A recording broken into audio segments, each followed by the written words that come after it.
Japan's cowardly sneak attack on Pearl Harbor, American men went to war. Women rose to the occasion and filled jobs that were traditionally done by men. A special elite group of American women who held pilot's licenses became WASPs, Women Air Service Pilots. They asked for no special favors, and they received none. They were simply American pilots flying to help their country win the war.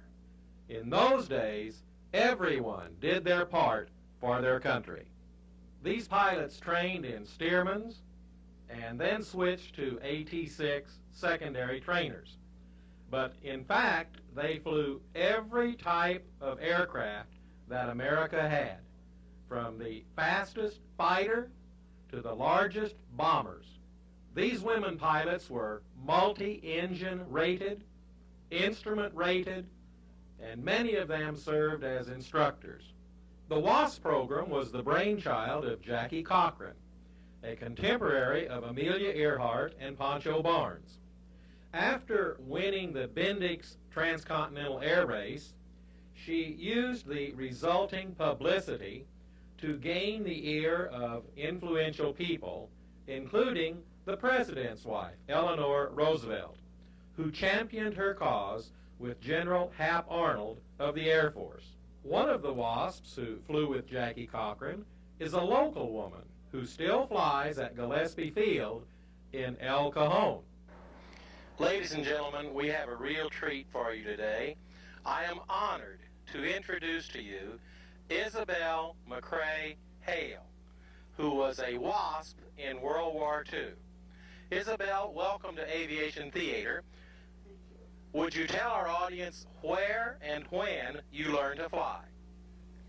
Well, it's been so long ago, I have to stop and think. But I learned to fly in San Diego, around the Lindbergh Field area, and also at Pikes Airport. And my first flight, of course, was from Lindbergh Field in a Bryan PT trainer. And I think from the time I was very small, I always thought it would be great to be able to fly. But knowing that I had such a fear of high altitudes, I was positive I would never do that. But anyway, a friend of mine got his pilot's license here in San Diego. He was in the Navy. And he was from my hometown back in Nebraska. And he wanted to take me up for a ride first thing. And consequently, I didn't want to disappoint him. So I condescended to take a ride with him. So that was when I was first introduced to flying. What year would that have been? That was in the early 30s. I can't remember. I think probably 33. And how did you get out here from Nebraska? I came out to take nurses training. And my sister was here with her husband, who was in the Navy. And I came out here to take nurses training and stayed. Did you change from nursing to aviation? No, I just combined the two. After I started flying, I got my license. And then later, when I went into the WASPs after the World War II started, then I combined it. I had to work in order to get money to buy gasoline to fly. So you finished your nurse's training and became a nurse? I was an RN. So you were both a nurse and a WASP? Right. I mostly did flying just for fun, and I didn't care if I ever soloed. I didn't care if I ever got my private license. I didn't really want to advance. I just wanted to fly because I felt so free. I felt like being up in the air that was getting away from the world, I guess. And so consequently, I had jobs in doctor's offices, and I always tried to have a job where I would be free early morning and afternoon so that I could go down to the airport. And I helped organize the Southern California Flying Club, which was in existence until the war started. And I think I was the only girl in the club for a long time. In fact, most of the time. And we grew from 20 to 60, and I think I was still the only girl in the club. But women just didn't fly much in those days. That's right. Anyway, I enjoyed it so much, I decided that the most exciting thing I could do then was to take someone for a ride, and in order to do that, I had to have my private license. So I went to work down at Spears Flying Service and became a secretary, a clerk first and then a secretary, and until I got my private license. And what year did you get your private license? 1940. And then I joined the 99s, which is an international organization of licensed women pilots. Our camera operator's a member of the 99s. Good. What do you know what chapter? At large. Oh, at large. Good. Well, maybe I can get her into our Mission Bay chapter. I was in the LA chapter because we didn't have a chapter down here. Later, after the war, I joined the San Diego chapter. Then I helped organize the El Cajon Valley chapter, and then later I helped organize the Mission Bay chapter. So maybe your wife, your cameraman, your camerawoman would be happy to join our chapter. I want to mention something. Isabel is wearing her original WASP uniform from World War II, size 8, and she still fits into it and can wear it. Isn't that something? I feel it getting a little more snug every year, though. But I'm going to have to slim down because we're having our international convention in Washington, D.C. in October.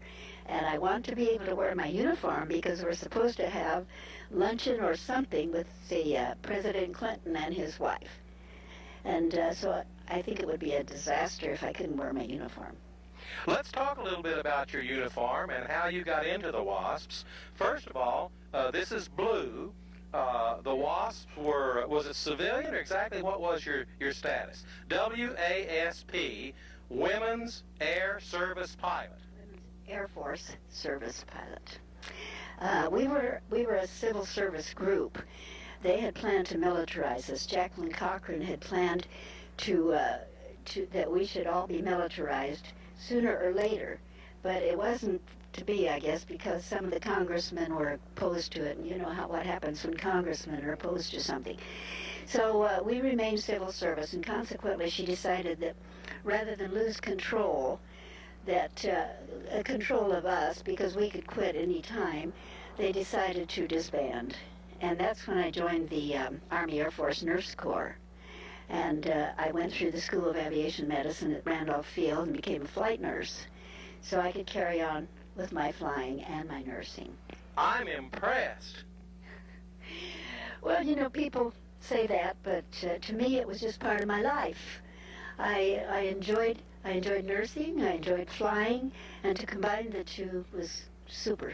It was also during World War II. There was a different mentality at that time. In those days, when you got your country's call, you answered your draft call, you served your country, you saved grease and fat, and you did without sugar, and you didn't get a phony baloney draft deferment or run away to Canada. People did whatever they could to serve their country. And we didn't get tires. I drove all the way from San Diego to Love Field in Dallas with no spare tire and all 4 old tires.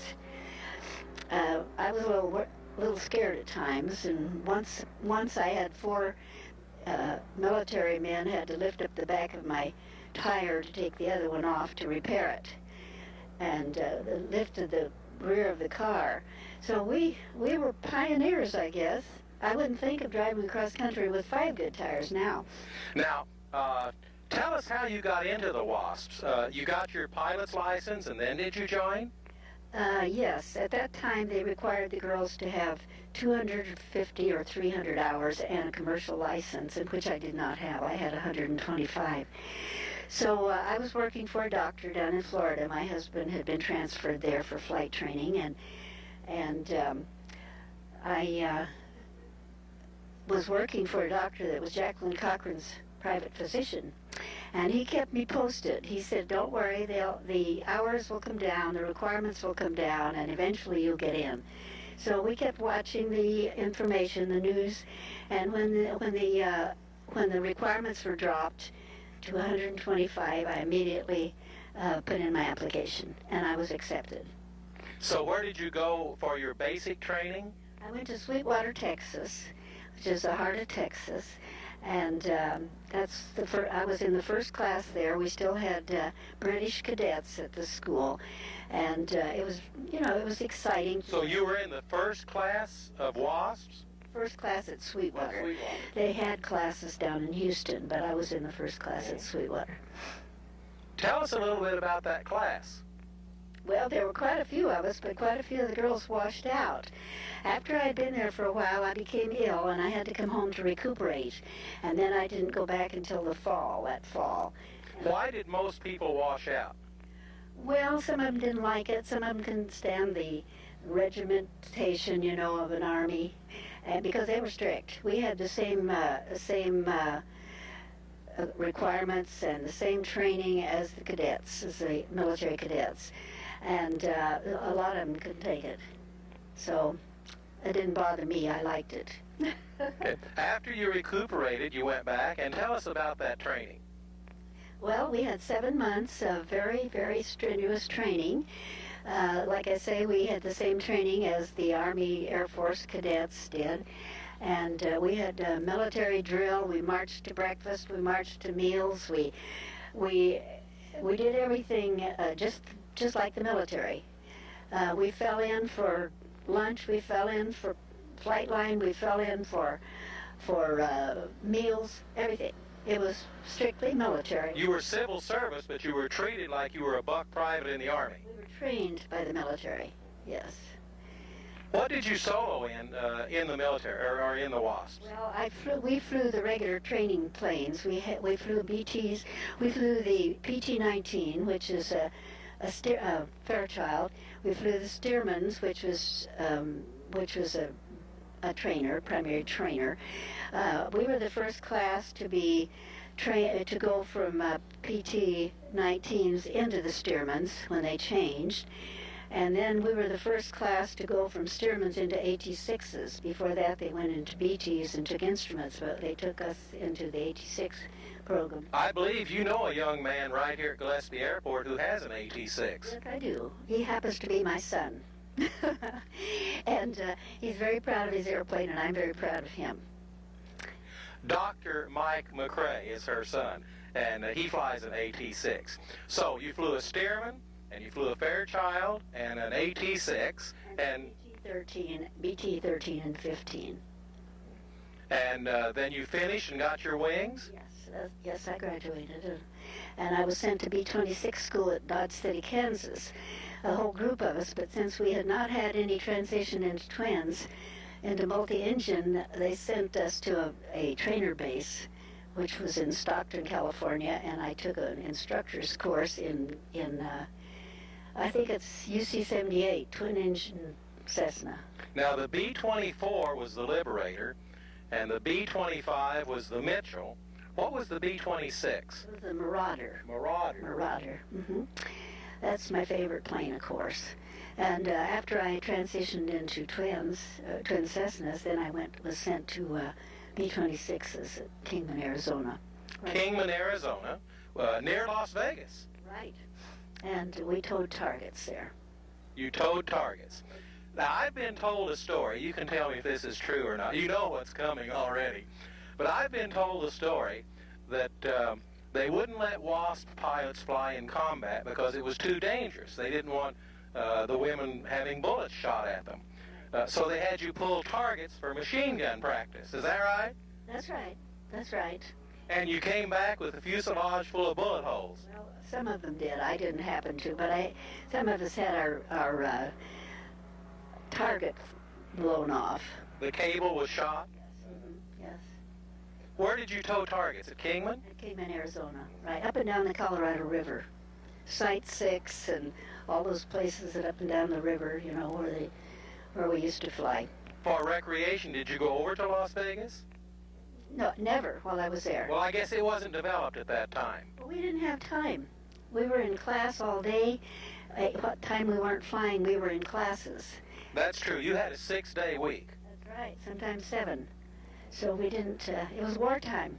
We didn't have time for fun. And after towing targets, what else did you do? Well, then we were disbanded, and that's when I went into the nurse corps. You became an Air Force nurse? Yes, a flight nurse. Mm-hmm. Would you tell us a little bit about when and how the WASPs were disbanded? I know there's a little bit of controversy there. Would you tell us, as one who was in the WASPs? It was in December 1944, and of course we were all very unhappy, and all I could think of was my husband was still overseas, and all I could think of was I want to do something and still stay in the service because I needed something to do. In December 1944, General McCarthy was surrounded by Germans at Bastogne. Well, you know, it's been so long I don't remember what was happening. Well, that was the Battle of the Bulge, and General McCarthy was surrounded Christmas 1944. They were surrounded at Bastogne, and the German commander sent orders for him to surrender, and his answer was nuts. And they couldn't get in to relieve them because of the weather. And General Patton called in the chaplain, and he ordered him to write a prayer that would make the weather clear. So the chaplain wrote a prayer asking for the weather to clear. The weather cleared, and they paratrooped in and then rescued, they called them the Battered Bastards of Bastogne. That was their name. And General Patton promoted the chaplain and said he wanted the chaplain to sleep in the room next to him from now on because he stands in good with God. So that'll give our audience a little bit of framework about what was happening in December of 1944. Now, what was happening with the WASPs in December of 1944? Well, we all flew in different directions. I think there were 5 or 6 nurses in the group that joined the service. I know there was one other girl in my class, and otherwise I don't know where the others went. But how did you get the word that you were going to be disbanded?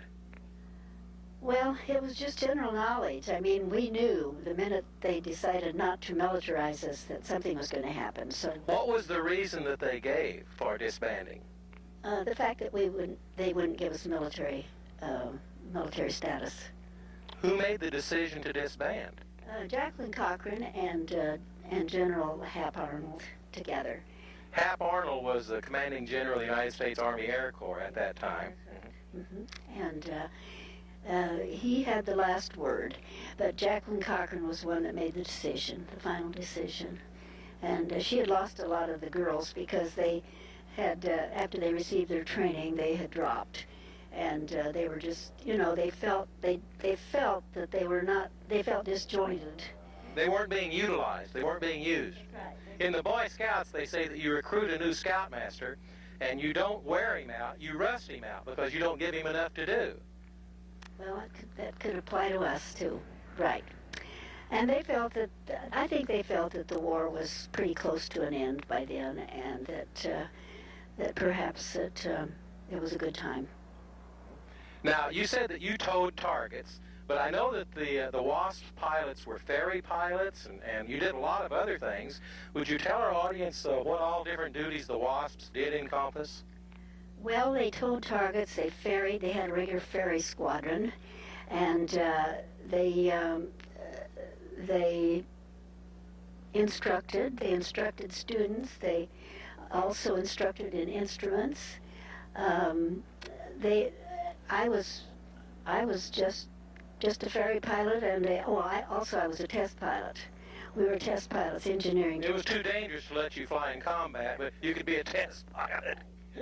We were at a training school. The cadets would fly the plane. If they found something wrong, they'd bring it back. We had to fly it to find out for sure what was wrong. Then we would put it in maintenance. They would repair it, and then we would fly it again to be sure it was okay. To see if the wing came off. Yes, I had one friend who was in a BT, I think, and it stalled out at 90 miles an hour in the traffic pattern, and she naturally was gone. There's no room to recover. That's right. So we did just about everything that the male pilots did. Tell us a couple of incidents when you were a WASP, like did you ever survive a crash or anything like that? No, I've never been in a crash. One time when I first went up for my first spin in a Stearman, an open cockpit, I had done spins in smaller aircraft and Pipers, but my instructor was absent that day, so he put me in the hands of the check pilot. So we went up, and he said, do a spin for me. So I went into a little spin about a half a turn, and then came out of it because I was frightened. And so he said, I'll do one. So he did one, and I almost flew out of the cockpit because it was so scary. So called him. That's why you have a shoulder harness in addition to a seat buckle or belt. I called him on the intercom and told him that I was finished flying, take me down, no more. So when I came down, I told my regular instructor, I said, I'm not going up anymore. This is my last flight. I said, I will not go up because I will not subject myself to this fear.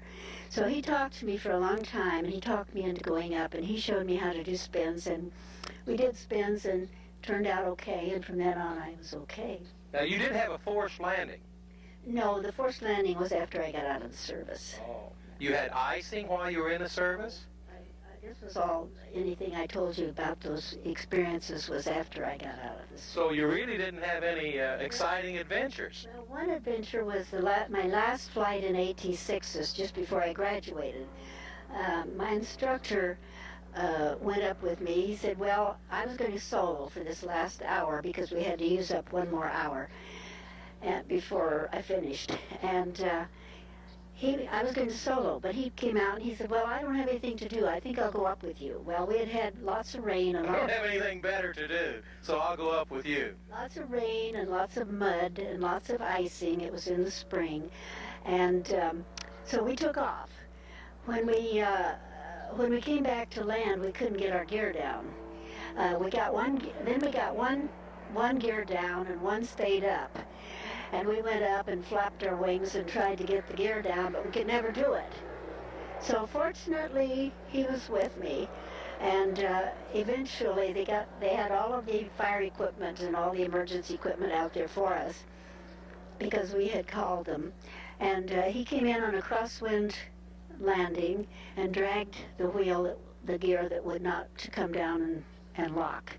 And so that was kind of exciting. But fortunately, he was with me. I don't know what would have happened if I'd been alone. After the WASPs disbanded, you continued flying in Powder Puff Derby and what else? Yes, I've been in the Powder Puff Derby 13 times, and I've all 13 Powder Puff Derbies. Yes, and I have flown in the small races. The weekend races. They have, what is it, Palms to Pines or something like that? Pacific Air Race, and I have flown in those, yes. You're still active in the 99s? Yes, I'm secretary of the Mission Bay Chapter 99s at the moment. I'm past governor of the Southwest section, and I was going to tell you that I'm past president of our national organization of WASPs. Past president of the National Organization of WASPs, and past governor of the Southwest Division of the 99s, which is Nevada, Arizona, California. And at that time it was Oregon. And you still fly? Yes, I still have my own plane. This is her airplane behind us here, a Piper Comanche, and she still flies. Right. I don't ever want my wings to be completely clipped, but I do carry a licensed pilot with me most of the time if I can. My son or my brother, because I think it's always safer to have someone else who can fly. After my husband died in 1959, he was a Navy pilot, and he was in the service for 23 years, and retired, and then he was killed in an automobile accident. And that was Michael's father.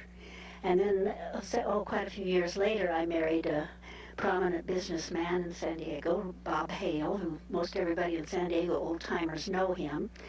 He and his family were in the automotive business, and his mother was Mildred Hale, who's very prominent for the Board of Education. I think she was president of the San Diego Board of Education for 25 years. So I had a good life. Very good. Tell us just again now, you're going to have a reunion of the WASPs. When and where is that going to be? October 12th, weekend of the 12th this year in Washington, D.C. And you're with the Mission Bay 99s. When do they meet, in case any of our viewers are interested? We're supposed to meet the last Wednesday of every month at somebody's home. Would they be listed in the phone book, or how could they get in touch with them? They could call me or any of the girls in that. They could call the station that they're watching and ask, and we'll give them that number. Yes. I'm honored to have interviewed Isabel today. I think heroine is the real word. I owe her respect. You owe her respect. She has served our country and our society both well, and I salute her. And as always, this is Captain Fred saying, I love airplanes and the people who fly them.